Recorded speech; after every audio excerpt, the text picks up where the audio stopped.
안녕하세요. 부러워하다가 질투받다 강남비율 성형외과. 오늘 할 건 이거. 여기. 오늘은 자가 늑연골에 대해서 질문 드릴 건데요. 표방골 늑연골인가요? 잘 모르겠네요, 진짜. 이건 모르겠는데, 코에서 두 가지로 가릴 수 있겠죠. 이물질로 수술을 하느냐, 자가 조직으로 수술을 하느냐로 나뉘어요. 이물질은 뭐 실리콘, 그 다음에 기증늑, 사체늑 연골, 그 다음에 사체 진피 알로덤, 그 다음에 뭐 매드포어 등이 있고요. 자가 조직은 뭐 비중격, 자가 연골, 비연골, 그 다음에는 자가 늑연골이 있어요. 그래서 어느 쪽이 좋다는 참 애매한 이야기인데, 확실한 건 자가 조직이 염증이나 재수술, 구축 등에서 확실히 유리한 면이 있어요. 저는 이 중에서 실리콘을 사용하지 나머지는 사용하지 않거든요. 매드포 딱딱해서 잘 튀어나고요. 사체 진피 알로덤 결국은 없어진다고 생각하고요. 기증늑연골도 문제를 많이 일으켜서 저는 사용하지 않고 있거든요. 어쨌든 간에 이런 여러가지 이물질들을 사용한 수술들을 하고 나면 재수술을 이제 자꾸 하러 오게 되는데, 또는 괴사된 뭐 자가 진피 등도 문제가 될 때가 있어요. 이물질로 몸이 인식하기 때문에. 하여튼 이런 것들이 이면 재수술을 자꾸 하게 된다. 그러면 결국에는 자가 늑연골로 콧대와 코끝을 하는 수술을 할 수 있기 때문에, 뭐 마지막 수술이라고 말하는 거는 현재 상태에서는 맞는 것 같긴 한데, 참 이런 말을 쓸 때 참 이게 아이러니한 거죠. 물론 마지막 해야 되는 것도 자가 늑연골이고, 현재까지의 방법 중 가장 안전하고 가장 높이 올릴 수 있는 것도 자가 늑연골일 것 같고 그렇습니다. 대부분 우측 늑연골에서 뼈를 떼는 게 아닙니다. 연골을, 뼈에 갈비뼈에 붙어있는 연골을 떼는 거고요. 우측 늑연골을 채취합니다. 대개는 1개, 7번, 8번, 9번, 10번 등 방법에 따라 다르지만 하여튼 1개를 채취해서 2개 뗄 때도 있습니다만 대개는 1개겠죠. 채취해서 그 부분을 코끝만 사용하는 선생님도 있고요. 코끝도 하고 콧대도 하고 하는데도 사용하는 선생님도 있습니다. 물론 이걸 하면서 귀연골이나 비중격을 사용할 때도 있는데, 이런 것들은 이제 케바케로 바뀌게 되니까 뭐 코끝이나 콧대를 할 수 있다고 생각하시면 될 것 같습니다.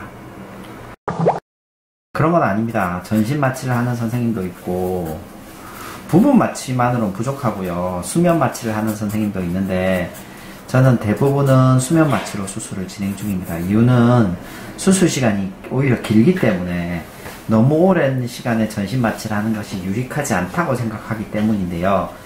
하지만 경우에 따라서 환자분들이 겁을 많이 내시면 전신 마취를 하는 경우도 있습니다. 이거는 뭐 환자의 상태에 따라 다른데, 저는 대부분은 수면 마취로 하고 있습니다.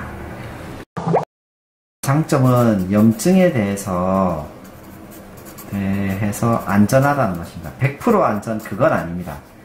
가장 안전하다는 말은 맞는 말인 것 같은데 100% 안전은 아니라는 거죠. 모든 자동차는 교통사고가 날 수 있듯이 염증도 생길 수 있습니다. 하지만 저는 아직 자가 조직만으로 염증이 생긴 걸 보지는 못했거든요.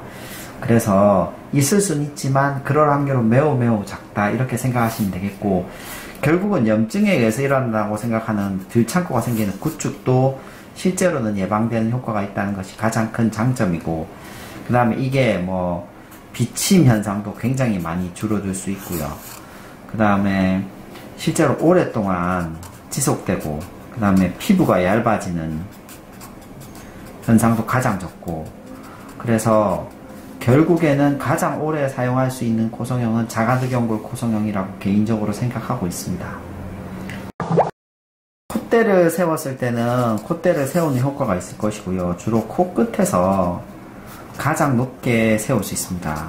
쉽게 얘기해서 연예인 코끝처럼 만들어주세요.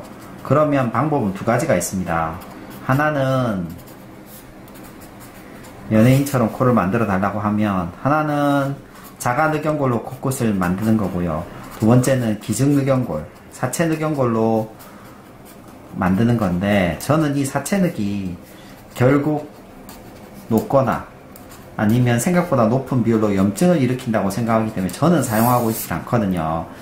그래서 가장 이 둘 중에 비교를 하더라도 결국에는 기증늑연골이 자꾸 높기 때문에 결국에는 자가늑이 더 높은 코끝을 만들 수 있습니다. 그래서 뭐 나는 아이돌 같은 코끝을 만들고 싶다. 내가 그렇게 생기지 않았는데 그러면 자가늑을 하는 거가 현재로선 가장 좋은 방법입니다. 물론 이런 정도를만을 위해서 자가늑을 해야 되는지는 가치 판단이 좀 필요합니다.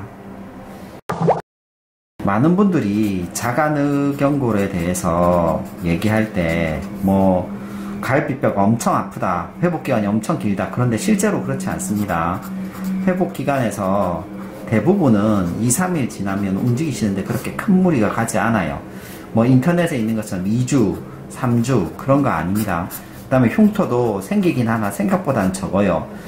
자가늑연골 할 때 고려해야 될 것 첫 번째는 수술 시간이 길다, 긴 수술이다. 그래서 비용도 많이 나온다. 두 번째로는 흉터가 생길 수 있다. 요 정도이지 만약 자가늑연골을 사용하지 않는 코 수술을 하더라도 코 수술이란 게 기본적으로 어느 정도 크기가 있기 때문에 어떻게 해도 1시간 반은 개방을 하면 하게 되거든요. 그러니까 이게 뭐 어떻게 해도 1시간 반은 걸리는 게 기본이라고 생각하면 거기서 몇 시간 더해진다고 해서 엄청나게 큰 변화가 있다고 생각하진 않아요. 그래서 이 회복 기간에 대해서는 생각보다는 그렇게 길지 않다. 이거는 늑연골 채취 부위에 대한 얘기입니다. 늑연골 채취 부위. 물론 코 부위가 좋아지는 데는 시간이 좀 걸리겠죠. 그러니까 이런 것들은 아시고 수술 받으시면 좋을 것 같습니다. 네, 좋은 답변 감사드립니다. 감사합니다. 끝까지 시청해주셔서 감사합니다. 좋아요와 구독, 알림 부탁드립니다.